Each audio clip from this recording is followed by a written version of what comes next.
അടിക്ക് തിരിച്ചടി, അതാണ് ഇറാന്റെ നയം. തോറ്റു മടങ്ങാനൊന്നും ഇറാനെ കിട്ടില്ല.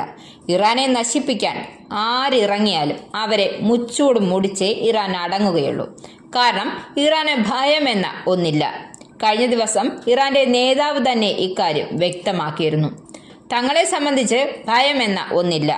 തങ്ങളെ തൊടുന്നവരെ പാഠം പഠിപ്പിക്കും. എന്തായാലും ഇറാന്റെ ആണവ കേന്ദ്രങ്ങളെ തകർത്തു എന്ന് വീമ്പടിക്കുന്ന അമേരിക്കയുടെ അഹങ്കാരം തീരാൻ ഇനി സമയം അധികമൊന്നുമില്ല.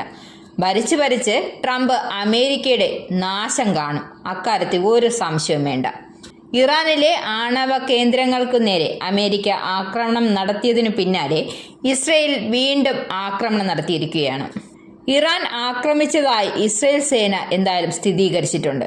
ഇസ്രയേലിലെ വിവിധ പ്രദേശങ്ങളിൽ കനത്ത മിസൈൽ ആക്രമണമാണ് ഇറാൻ നടത്തിയത്.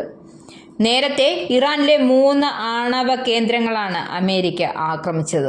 ഇറാനിലെ ഫോർഡോ, നദാൻസ്, ഇസ്ഫഹാൻ എന്നീ 3 ആണവ കേന്ദ്രങ്ങളിൽ വിജയകരമായ ആക്രമണം പൂർത്തിയാക്കി എന്നാണ് ട്രംപ് സോഷ്യൽ മീഡിയ പോസ്റ്റിലൂടെ അവകാശപ്പെട്ടത്. ഇസ്രയേലിലെ വിവിധ ഇടങ്ങളിൽ സ്ഫോടന ശബ്ദം റിപ്പോർട്ടും ചെയ്യപ്പെട്ടിട്ടുണ്ട്. പ്രദേശങ്ങളിൽ സൈറണും മുഴങ്ങി. ഇറാൻ മിസൈൽ ആക്രമണം നടത്തിയതായി, ആക്രമണം പ്രതിരോധിക്കുവാൻ, ഭീഷണി ഇല്ലാതാക്കാനുമുള്ള നടപടികൾ സ്വീകരിച്ചു വരുന്നതായി ഇസ്രയേൽ സേന വ്യക്തമാക്കി. 30ഓളം മിസൈലുകൾ ഉപയോഗിച്ചാണ് ഇറാൻ ആക്രമണം നടത്തിയതെന്നും ഇസ്രയേൽ മാധ്യമങ്ങൾ റിപ്പോർട്ട് ചെയ്യുന്നു. ജനങ്ങൾക്ക് ജാഗ്രതാ നിർദ്ദേശം നൽകിയിട്ടുണ്ട്. അതേസമയം അമേരിക്കയിൽ കനത്ത ജാഗ്രതയാണ് തുടരുന്നത്. വാഷിംഗ്ടൺ, ന്യൂയോർക്ക് സിറ്റി എന്നിവിടങ്ങളിൽ സുരക്ഷ ശക്തമാക്കിയിട്ടുണ്ട്. നഗരങ്ങളിലെ പ്രധാന സ്ഥാപനങ്ങളിലെല്ലാം നിരീക്ഷിച്ചു വരികയാണ്. ഇറാൻ തിരിച്ചടിക്കാനുള്ള സാധ്യത അമേരിക്ക മുൻകൂട്ടി കാണുന്നുണ്ട്. ഇസ്രയേലിലെ പ്രധാന എല്ലാ ഓഫീസുകളും കേന്ദ്രങ്ങളും അടച്ചിട്ടുണ്ട്. ആളുകളെ ഒഴിപ്പിച്ചു.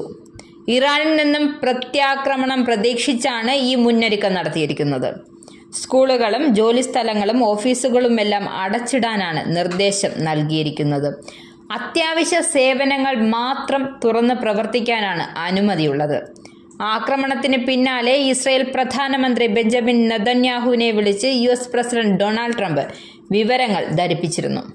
പിന്നാലെ നെതന്യാഹു അടിയന്തര മന്ത്രിസഭാ യോഗം വിളിച്ചു ചേർക്കുകയും വിവരങ്ങൾ വിലയിരുത്തുകയും ചെയ്തു. രാജ്യത്തിന്റെ വ്യോമാതിർത്തിയും അടച്ചിട്ടുണ്ട്.